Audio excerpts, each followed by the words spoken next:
Olá pessoal, é Dilson Machado. Já falei para vocês sobre nazismo, fascismo, comunismo. Que tal falar um pouquinho do nacionalismo? Tá? Roger Scruton, num dos seus livros, diz que na França revolucionária, o cidadão francês já não se sentia comandado por uma soberania, uma lei, uma divindade. Ele se sentia comandado por uma nação. Uma das figuras mais conhecidas da Revolução Francesa, durante a convocação dos Estados Gerais, era o Abade Sieyès. Ele andava com cartazes, brochuras, ele colocava nas ruas, nos muros da cidade de Paris. Um dos cartazes mais famosos dele era o que é o terceiro Estado. Mas ele fez alguns cartazes bem interessantes, que dizia assim, abre aspas, a nação tem origem em tudo, ela vem antes de tudo e sua vontade é sempre legal, fecha aspas. Mas o que é nação? Nação, na minha opinião, é um grupo de pessoas circunscrita a um território soberano, delimitado, com afinidade de costumes, de línguas, de tradições, com afinidade étnicas, afinidades folclóricas. Tá? E o que é nacionalismo? Bom, nacionalismo é uma palavra derivada de nação, óbvio. Ela é diferente do patriotismo. Patriotismo é o amor à pátria, é o amor à bandeira, aos símbolos, ao hino, o amor à terra. O nacionalismo, segundo o livro brilhante do J. Almeida Pena, é uma deturpação ideológica do patriotismo. É o patriotismo exacerbado, a ponto de repudiar os costumes, tradições, trajes, língua de outras nações, de outros países, causando animosidade, xenofobia e, quem sabe, até a guerra. Obviamente, o nacionalismo teve origem, e eu vi no livro bem pertinente que a origem antropológica do nacionalismo seria o tribalismo, bem primitivo.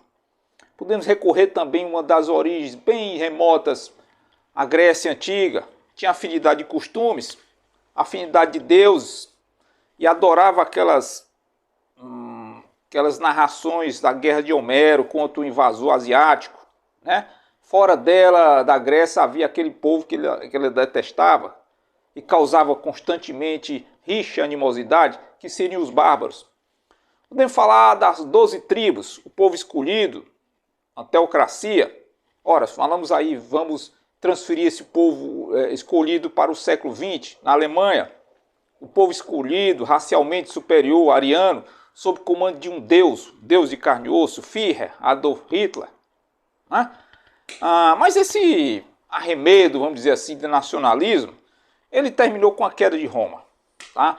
Por quê? Porque aí subiu uma coisa chamada universal, católica, universalismo. A partir daí, São Paulo dizia que já não havia distinção entre gregos, sírios e judeus. A propósito, a invasão de Alarico, bárbaro, de Roma, foi presenciada praticamente por o grande Santo Agostinho, que a partir daí já disse que não existia mais cidade dos homens, agora era cidade de Deus. Né?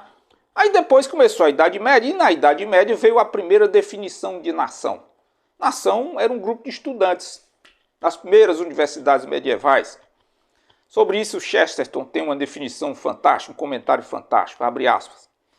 Chegavam em grandes grupos chamados nações, e o fato evidencia bem a diferença entre o nacionalismo medieval e o moderno.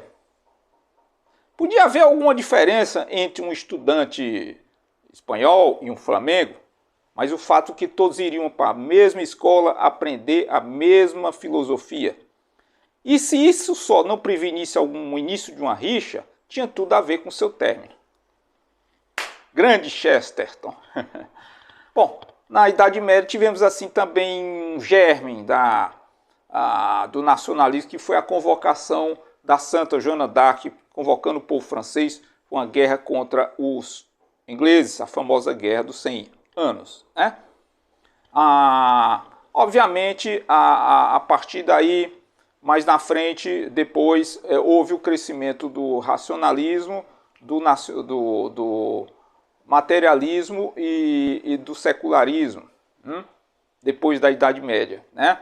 Quando terminou a Idade Média, aquilo que era universal sofreu um baque, tá? Porque a Igreja Católica sofreu a reforma.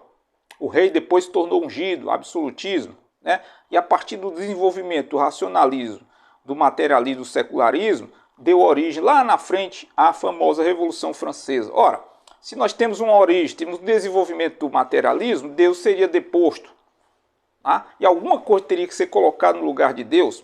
Chesterton mesmo dizia, a partir do momento que deixa de se acreditar em Deus, acredita-se em qualquer coisa. Então Deus seria o que? A nação, o Estado.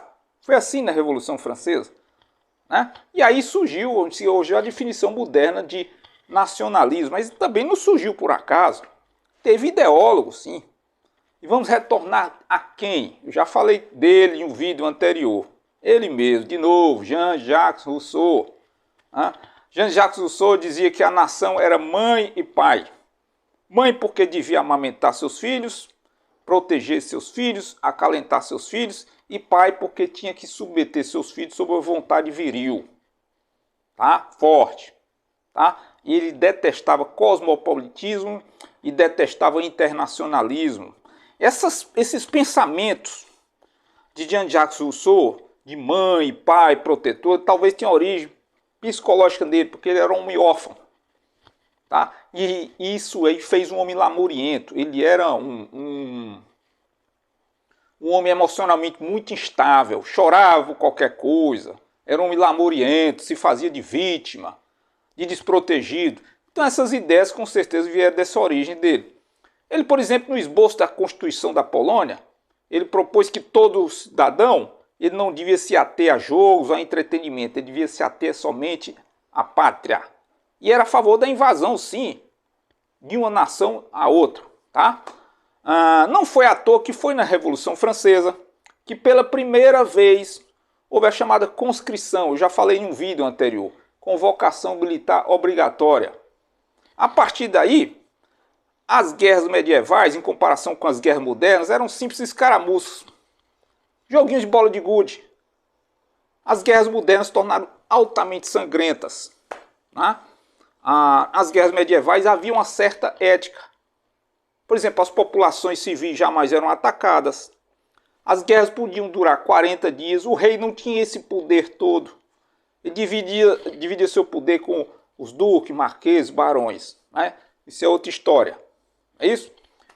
Mais ou menos aí na Primeira Guerra, houve o que a escritora Hannah Arendt disse no seu brilhante livro A Origem do Totalitarismo, né? Que era a junção do nacionalismo com o socialismo, dando origem ao totalitarismo.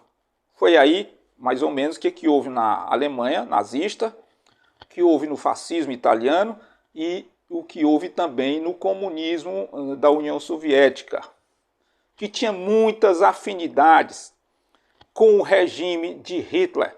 Tantas afinidades tinha que houve até aquele pacto Ribbentrop-Molotov de não agressão. Só foi quebrado em 1941 porque Adolf Hitler ele traiu o seu amigo, né, invadiu a União Soviética. Aliás, para quem conhece a biografia de Stalin como eu, ele relutou até o último minuto a acreditar que estava sendo invadido por seu amiguinho Adolf Hitler. Todos os assessores diziam a mesma coisa, diziam que avisavam Stalin, nós vamos ser invadidos. Ele dizia, não acredito, eu não acredito, mas nós vamos ser invadidos. E foram invadidos. Quando foram invadidos, dizem que ele ficou no estado de torpor, de inércia, tem uma depressão dele, que todos os assessores dele, que deram entrevista, né, disseram que nunca tinha visto Stalin desse jeito. Depois que ele voltou a si, ele disse, vamos defender a nossa pátria-mãe. Obviamente, pátria-mãe. Aliás, esse nacionalismo de Stalin foi o causador do assassinato de Trotsky. O causador principal. Trotsky estava exilado no México em 1940. Stalin mandou um espião, um assassino, para se infiltrar no seu séquito de amizades. E esse espião deu uma picaretadazinha na cabeça dele, de picaretadazinha por ironia, que atravessou o crânio. Uma violênciazinha de nada, né, comunistas? Vocês adoram isso, né? Qual foi o motivo principal? Nacionalismo. Stalin era nacionalista, ele queria fazer revolução só na União Soviética. Mas depois queria internacionalizar, talvez. Já Trotsky não, ele era a favor, logicamente, da logo a internacionalização do comunismo em todos os cantos, né? Vocês podem me perguntar, Edilson, mas tudo bem, mas não houve antissemitismo lá na União Soviética. Eu digo para vocês, não houve. E a conspiração dos jalecos? Apenas um exemplo. Os médicos da União Soviética foram assassinados a mando de Stalin. Qual era a desculpa? Teriam feito parte de uma conspiração a mando dos Estados Unidos, conspiração antidemocrática.